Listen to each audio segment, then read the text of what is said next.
Today, let's take a look at the Myths and Mermaids Oracle of the Water. Now, this is a mass market deck that is illustrated by Jasmine Beckett Griffith, who's one of my favorite artists, with Amber Logan and Kachina Micheletto. So the deck has 44 cards and it has this really nice guidebook. The guidebook itself is black and white, and you'll see that it has a picture of the card as well as a description and a little bit of this lovely, each card has like a little poem or a little quote, and then it has information about the card, the divination meaning, and then the antithesis, which would be the reversal of the card if you decided to read that. The book also has some spread ideas, which is quite nice.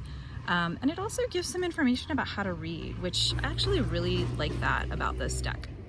And since I'm outside, you'll hear trucks and things rolling by, but we'll just roll with it. So 44 cards in this deck, and it's a little bit different than some of the other decks that Jasmine Beckett Griffith has illustrated, because the cards don't have the meaning of the oracle card on it, but it still comes in a tuck box. You can see, or excuse me, not a tuck box, a two-piece box. And the cards are actually quite large.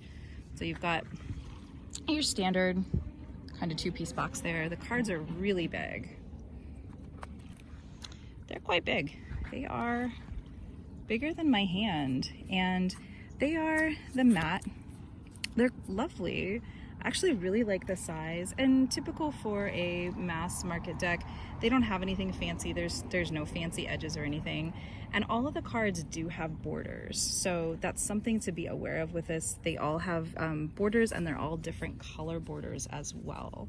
So if you're the kind of person that likes your deck to be completely like all the same, this might not work super great for you. So let's take a look at the cards themselves. So as I said a little bit earlier, they do have a border around them, and one of the challenging things for me about this deck, I really love it. I pretty much am a sucker for any decks that are made by this artist, but this one, as I was saying when I was talking about the book, is a little bit different because it has the name of the card. So this one is Seashell Princess, but it doesn't have the meaning, and that can be great if you want to just read the card and do a straight interpretation of it, like what you see in the image. It's also great because the meaning is in the guidebook, so you can look it up there. So not having the meaning of the card on the card allows you to interpret it a little bit more with your intuition.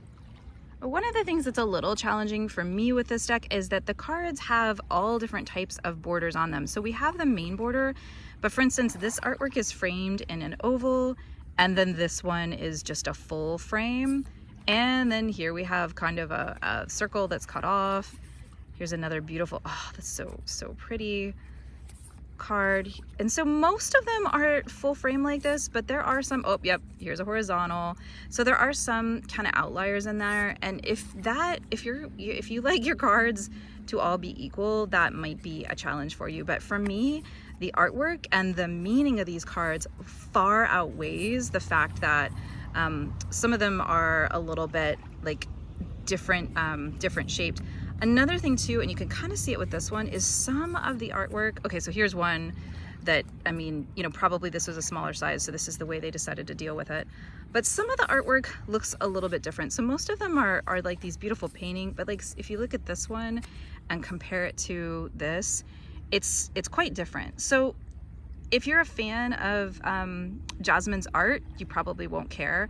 But again, if you are at all the kind of person that wants to like see these kind of look very similar, but then it's like some of these look like paintings, whereas some of them look more like illustrations.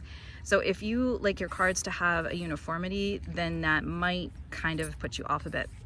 But for me, because I love her artwork, I think it's super fun to see all the different ways that she has imagined mermaids and mer creatures through the years. I think that's pretty neat. This is probably my favorite card in the deck. This is Mermaid with a baby alligator. And for me here in Florida, that is just so perfect. One thing I do really enjoy about this deck, the authors of it, they do not eliminate negativity. They don't eliminate the shadow side. So I find that a lot of Jasmine's decks do have some of the darker stuff. So, you know, they talk about loss, they talk about some of the shadow traits like jealousy and just some of your traits that, you know, we typically don't want to accept in ourselves. And I like the fact that these decks, when you pull the card and you're reading them, that does come up. So if you're looking for a deck that has the opportunity, like it's not just all good vibes and love and light, this is a beautiful deck to help you dig in a little bit deeper as well. It's one of my favorite things about this deck, and actually really pretty much that's a common theme that I've seen. Even though I don't think she necessarily does a lot of the writing, it's something that I think her artwork really prompts us to be able to dig a little bit deeper.